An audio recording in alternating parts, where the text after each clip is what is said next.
Şimdi sizden bir şey rica edeceğim. Benimle birlikte zihninizde bir sahne canlandırın. Biliyorum ilk başta biraz garip gelebilir, hatta saçma. Ama inanın bana sonunda hepsi bir anlam kazanacak. Hazır mısınız? Haydi başlayalım. Gözlerinizi kapatın ve düşünün.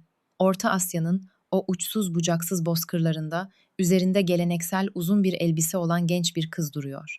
Unutmayın, bu sahnenin geçtiği yer, yani konum bizim için önemli bir ipucu. Tamam, şimdi bu sahneye biraz tuhaf bir detay ekleyelim. Kızın elinde kocaman bir kalıp kaşar peyniri var. Evet, evet. Yanlış duymadınız. Bildiğimiz kaşar peyniri. Bu detay çok çok önemli. Sakın unutmayın. Şimdi bu zihnimizdeki resme biraz da hareket katalım.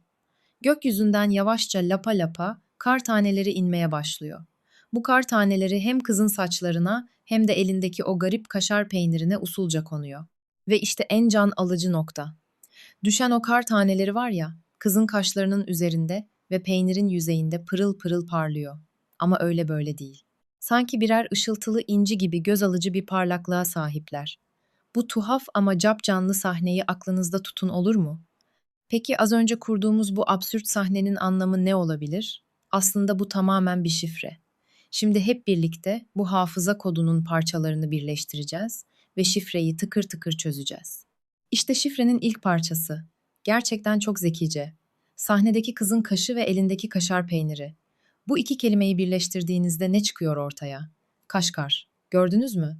Asıl hedefimiz olan şehrin adını bulduk bile. Ne kadar basit değil mi? Gelelim ikinci ipucumuza. O parlayan kar taneleri neyi temsil ediyordu? Tabii ki şehrin o meşhur lakabını, parlayan kar, bize Kaşgar'ın ışıldayan inci olarak anıldığını hatırlatıyor. İşte bu görsel bağlantı var ya, bu bilgiyi unutmayı neredeyse imkansız hale getiriyor. Ve son parça. Sahneyi en başta neden Orta Asya'da canlandırdık? Çünkü bu bize Kaşgar'ın coğrafi konumunu, yani Orta Asya'da bulunan tarihi bir merkez olduğunu söylüyor. Böylece konum bilgisini de hafızamıza kolayca eklemiş olduk. Harika. Şifreyi tamamen çözdük. Artık bütün parçalar elimizde. Şimdi bu parçaları bir araya getirip o tam ve akılda kalıcı bilgiyi oluşturma zamanı. İşte en başta hatırlamaya çalıştığımız o zor bilgi buydu. Kaşgar Orta Asya'da bulunan ve ışıldayan inci olarak bilinen tarihi bir merkezdir. Az önce kurduğumuz o tuhaf ve komik sahne bu cümlenin her bir parçasını beynimize adeta yapıştırdı. Şöyle hızlıca bir özet geçelim mi? Zihnimizdeki her görsel unsurun bir anlamı vardı. Kaş ve kaşar bize şehrin adını verdi. Parlayan kar o güzel lakabı hatırlattı. Orta Asya ortamı da nerede olduğunu. İşte hepsi bu kadar basit. Peki neden bu kadar basit, hatta dürüst olmak gerekirse biraz saçma görünen bir teknik bu kadar etkili?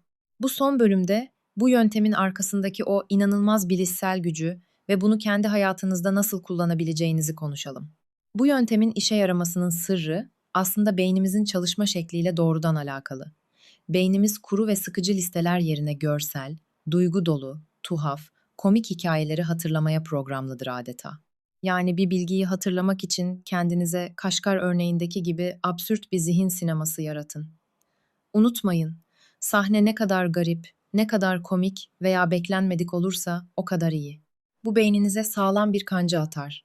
Sonra şifreyi aktif olarak çözme eylemi, yani bir dakika kaş ve kaşar neyi hatırlatıyordu diye sormak, bilgiyi pasifçe okumaktan çok daha derin işlemesini sağlar. Ve böylece bu anlatımımızın sonuna geldik. Artık elinizde gerçekten çok güçlü bir öğrenme aracı var. Şimdi sıra sizde. Aklınıza kazımak istediğiniz hangi zorlu bilgi için bu tekniği kullanmayı düşünürsünüz? Yaratıcılığınızı kullanın ve öğrenmeyi eğlenceli bir oyuna dönüştürün.